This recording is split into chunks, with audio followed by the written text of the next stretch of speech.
প্রথমে বিশেষ বিশেষ খবর। বিক্ষিপ্ত কিছু ঘটনা ছাড়া রাজ্যে 6টি বিধানসভা আসনের উপনির্বাচনে ভোট গ্রহণ মোটের উপর শান্তিপূর্ণভাবে শেষ হয়েছে। পুলিশকে কাজে লাগিয়ে হিংসার অভিযোগ বিরোধীদের। পাহাড়ে পর্যটনের বিকাশে রাজ্য সরকার লাগাতার কাজ করছে বলে মুখ্যমন্ত্রী জানিয়েছেন। তরুণের স্বপ্ন প্রকল্পে ট্যাবের টাকা নিয়ে দুর্নীতি এড়াতে যাবতীয় তথ্য এখন থেকে পড়ুয়াকে নিজেকেই পোর্টালে আপলোড করতে হবে বলে জানিয়েছে রাজ্যের শিক্ষা দপ্তর।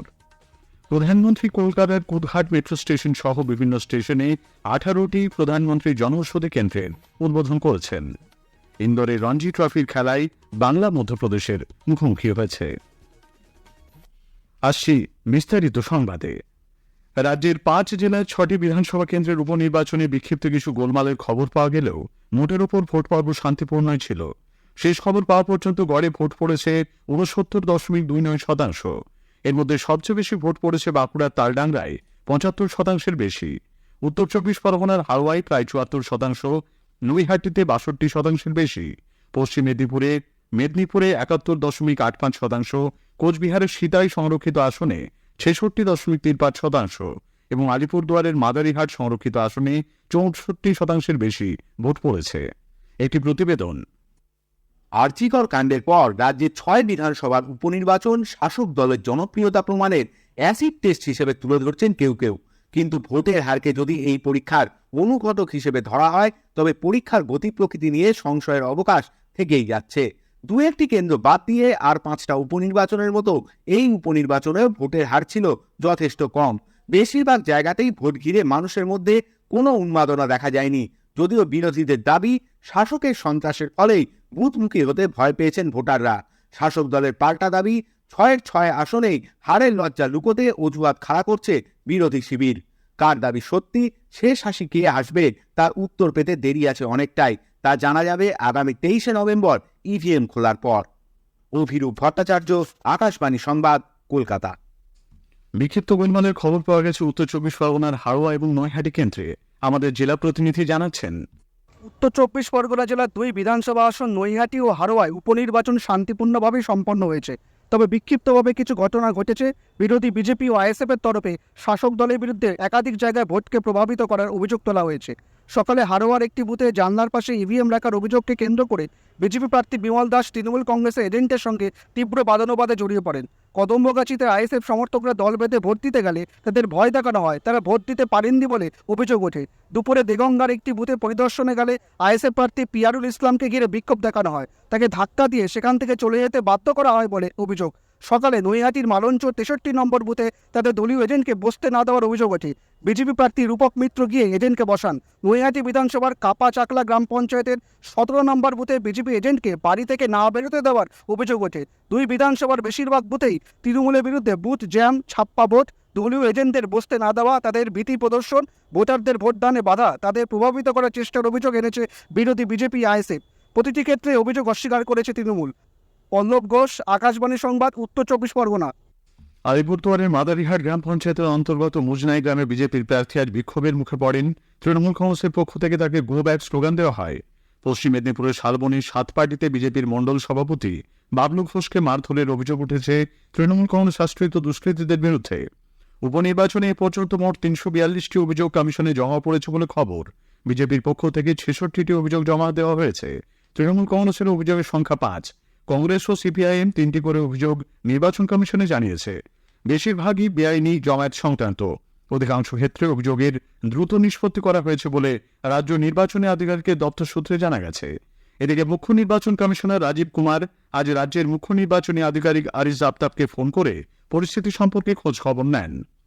6টি বিধানসভা নির্বাচনে তৃণমূল কংগ্রেসের পরিবর্তে পুলিশ মাঠে নেমেছিল বলে বিজেপি অভিযোগ করেছে। দলের রাজ্য মুখপাত্র সাংসদ শ্রমিক ভট্টাচার্য আজ কলকাতায় সাংবাদিক বৈঠকে বলেন, 6টি বিধানসভা কেন্দ্রে গতরাতে বিজেপি কর্মীদের বেছে বেছে গ্রেপ্তার করা হয়েছে। মাদারিহাটে আমাদের প্রার্থীর বাড়ি ভাঙচুর করা হলো, সে আহত হল। সেই অভিযোগটা কি অভিযোগ নয়? পার্লামেন্টে প্রকাশ্যে মদের বোতল বিলি হচ্ছে, সোশ্যাল মিডিয়ায় সেটা প্রকাশ পেয়েছে, গাড়ির নাম্বার সমেত আমরা দিয়ে অভিযোগ করেছি। সেটা অভিযোগ নয়? একটার পর একটা জায়গায় বিজেপি কর্মীদের মেরে বুথ থেকে তোলা হলো, অভিযোগ নয়? এই নির্বাচনটা হচ্ছে তৃণমূলের সঙ্গে বিজেপির নয়, নির্বাচনটা হচ্ছে পুলিশ আর সিভিক ভলেন্টিয়ার ভার্সেস বিজেপি, এটাই নির্বাচন। দেশের অন্যান্য অংশে নির্বাচন হলেও একমাত্র এ রাজ্যে ভোটের সময় হিংসার খবর পাওয়া যায় বলে সিপিআইএমের কেন্দ্রীয় কমিটির সদস্য সুদান চক্রবর্তী মন্তব্য করেছেন।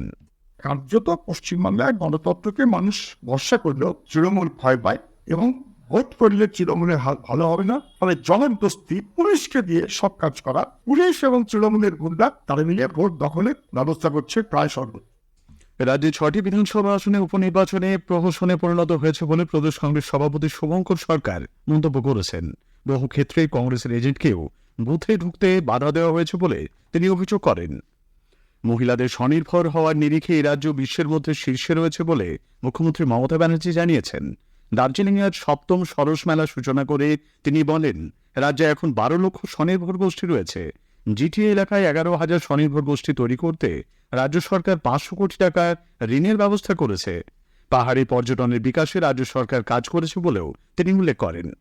हमने टूरिज्म इंसेंटिव पॉलिसी किया है, टी टूरिज्म किया है, होम टूरिज्म बना है। आपको पता है पहले लामाहाटा में किया था। Lamahatta is a model of home stay policy और अभी तो हर जगह में है। खाली दार्जिलिंग और कालिम्पोंग में 1,400 लोगों को 12 करोड़ 40 लाख का ज्यादा इंसेंटिव दिया है। ভোটের সময় প্রতিশ্রুতি দিলেও পাহাড়ের উন্নয়নে প্রাপ্য অর্থ কেন্দ্রীয় সরকার দিচ্ছে না বলে তিনি অভিযোগ করেন। মুখ্যমন্ত্রী আজ দার্জিলিংয়ের পদ্মজা নাইডু জুলজিক্যাল পার্কে 2টি তুষার চিতা শাবক এবং 4টি রেড পান্ডা নামকরণ করেছেন। অনুষ্ঠান মঞ্চ থেকে তিনি পানীয় জল, স্বাস্থ্য, নার্সিং প্রশিক্ষণ এবং অঙ্গনওয়াড়ি কেন্দ্র সহ 56টি প্রকল্পের উদ্বোধন ও শিলান্যাস করেন। আরজি কর ইস্যুতে দ্রুত ন্যায় বিচারের দাবিতে আগামী শুক্রবার গণকনভেনশনের ডাক দিয়েছে সার্ভিস ডক্টরস ফোরাম এবং নার্সেস ইউনিটি। মৌলালী যুবকেন্দ্র অডিটোরিয়ামে এই গণকনভেনশনে একাধিক সংগঠনের প্রতিনিধিরাও যোগ দেবেন বলে জানা গেছে। এদিকে বর্ধমান মেডিকেল কলেজ হাসপাতালে আজ পরিদর্শন করেন স্টেট সিকিউরিটি কমিটির প্রধান সুরজিৎ কর পুরকায়স্থ। এর আগে জেলা শাসকের দপ্তরে এক উচ্চ পর্যায়ের বৈঠক হয়। উৎসবের মৌসুম এবং সাম্প্রতিককালে জনস্বার্থে রেল কি কি ব্যবস্থা নিয়েছে সেই নিয়ে শোনা যাবে একটি আলোচনা, জনস্বার্থে রেল। অনুষ্ঠানে অংশ নিয়েছেন পূর্ব রেলের মুখ্য জনসংযোগ আধিকারিক কৌশিক মিত্র ও দক্ষিণ পূর্ব রেলের জনসংযোগ আধিকারিক সোপান দত্ত, সঞ্চালনায় সুস্মিতা মণ্ডল। সংবাদ বিভাগ প্রযোজিত অনুষ্ঠানটি শোনা যাবে আজ রাত 9:30 গীতাঞ্জলি, 107 মেগাহার্জ প্রচার তরঙ্গ এবং ডিটিএইচ বাংলায়। স্থানীয় সংবাদ শুনছেন আকাশবাণী কলকাতা কেন্দ্র থেকে। এখন বিজ্ঞাপন। এখন আলু চাষে ইমিস্ট্রো প্রাইমের সাথে সাফল্য লাভ করুন কিলোতেও কোয়ালিটিতেও। ভালো অঙ্কুরোদ্গম ও সুস্থ নিরোগ গাছ পেতে ইমিস্ট্রো প্রাইম দিয়ে আলু বীজ শোধন করে বীজবাহিত মাটিবাহিত রোগকে পরাস্ত করুন। প্রবীণ স্বপ্ন প্রকল্পে ট্যাবের টাকা নিয়ে দুর্নীতির ঘটনা এড়াতে এখন থেকে এই সংক্রান্ত যাবতীয় তথ্য পড়ুয়াকে নিজেকেই পোর্টালে আপলোড করতে হবে। তথ্য ঠিকমতো আপলোড হলো কিনা পড়ুয়ারা যেন তা যাচাই করতে পারে সেই পথও খোলা থাকবে বলে রাজ্য শিক্ষা দপ্তর সূত্রে জানানো হয়েছে। এদিকে এই প্রকল্পে রাজ্য সরকারের ট্যাব বিতরণে কেলেঙ্কারির ঘটনায় পুলিশ উত্তর দিনাজপুরের চোপড়া থানা এলাকা থেকে আরও 2 জনকে গ্রেপ্তার করেছে। বেহালার সরসোনা থানায় দায়ের করা এক অভিযোগের ভিত্তিতে ধৃত কৃষ্ণপদ বর্মন এবং শরীফুল ইসলামকে আজ ইসলামপুর আদালতে তোলা হয়। প্রধানমন্ত্রী নরেন্দ্র মোদী সারা দেশের বিভিন্ন রেল স্টেশনে 18টি প্রধানমন্ত্রী ভারতীয় জনৌষধি কেন্দ্র জাতির উদ্দেশ্যে উৎসর্গ করেছেন। এর মধ্যে কুদহাট অঞ্চলে নেতাজি মেট্রো স্টেশন চত্বরের একটি জনৌষধি কেন্দ্র রয়েছে। এই উপলক্ষে আয়োজিত অনুষ্ঠানে উপস্থিত ছিলেন কলকাতা মেট্রো রেলের জেনারেল ম্যানেজার পি উদয় কুমার রেড্ডি, কলকাতা মেট্রো তথা পূর্ব রেলের মুখ্য জনসংযোগ আধিকারিক কৌশিক মিত্র সহ বিশিষ্ট ব্যক্তিরা। উত্তর 24 পরগনার ভাটপাড়া পুরসভা 12 নম্বর ওয়ার্ডের প্রাক্তন তৃণমূল কংগ্রেস ওয়ার্ড সভাপতি অশোক সাউকে খুনের ঘটনায় পুলিশ কৌশল আলী নামে একজনকে গ্রেপ্তার করেছে। কৌশল প্রত্যক্ষভাবে এর সঙ্গে জড়িত বলে পুলিশ জানিয়েছে। আজ সকালে পালঘাট রোড এলাকায় দোকানে চা খাওয়ার সময় কয়েকজন দুষ্কৃতী অশোক সাউকে লক্ষ্য করে গুলি চালায়। দক্ষিণ কলকাতার প্রিন্স আনোয়ার রোডে লর্ডস মোড়ের কাছে একটি বাজারে আজ দুপুরে আগুন লাগে। ইন্দোরে 4 দিনের রঞ্জি ট্রফি ম্যাচের প্রথম দিনে আজ বাংলার বিরুদ্ধে মধ্যপ্রদেশ প্রথম ইনিংসে 1 উইকেটে 103 রান করেছে। শুভ্রাংশু সেনাপতি 44 এবং রজত পাতিদার 41 রানে অপরাজিত আছেন। শেষ করার আগে স্থানীয় সংবাদের বিশেষ কিছু অংশ আরও একবার। বিক্ষিপ্ত কিছু ঘটনা ছাড়া রাজ্যে 6টি বিধানসভা আসনের উপনির্বাচনে ভোটগ্রহণ মোটের উপর শান্তিপূর্ণভাবেই শেষ হয়েছে। পাহাড়ে পর্যটনের বিকাশে রাজ্য সরকার লাগাতার কাজ করছে বলে মুখ্যমন্ত্রী জানিয়েছেন। স্থানীয় সংবাদ শেষ হলো।